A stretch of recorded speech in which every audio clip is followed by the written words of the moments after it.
You put in your hair stick, you divide your ponytail into two parts, right down the middle. You wrap it around, you bring it forward and down, and then keep wrapping it around underneath.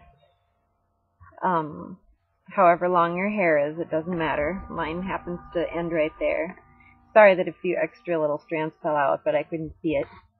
You could leave, if yours does that, you can leave them that way. You can curl them, or you can pin them up underneath with hairpins or those tiny little jaw clips.